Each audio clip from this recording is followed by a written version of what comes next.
Raghav, designer suit, signature car எல்லாத்தையும் ready பண்ணு. இன்னைக்கு நைட் அந்த பார்ட்டியில ஜெகன் கலந்துக்க போறது விக்ரம் ராஜா தான் கலந்துக்க போறாரு. சில விஷயங்களை முடிவுக்கு கொண்டு வந்தாங்க.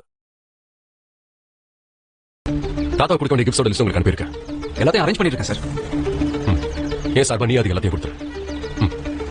Okay pass.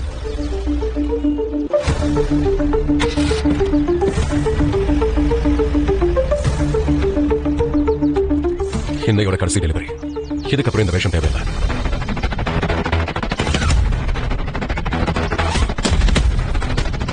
வனவாசத்தில் இருந்த ஜெகா விக்ரம் ராஜாவை திரும்பவும் அரியணை இறப்பான்.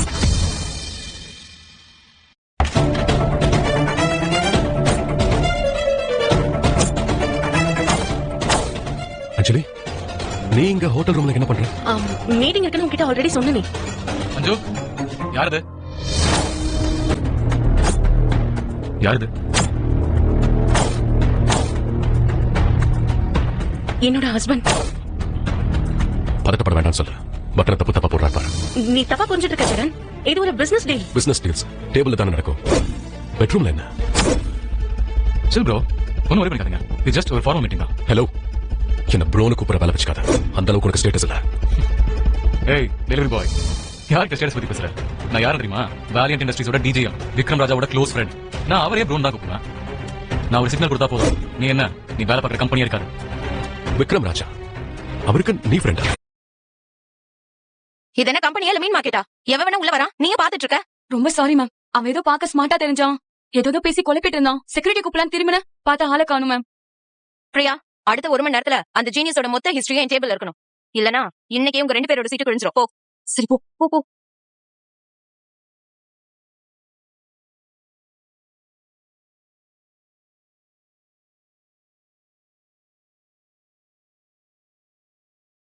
தாத்தா, happy birthday. Thank you, Rajalam.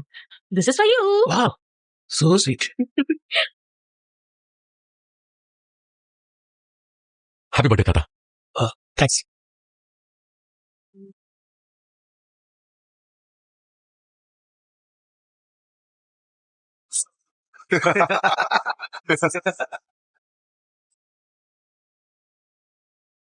நீ தரையில தான் உட்காரணும். அதுதான் உனக்கு கரெக்ட். நீ நினைச்சாலும் இந்த ஜென்மத்துல இந்த சேர் கூட வாங்க முடியாது.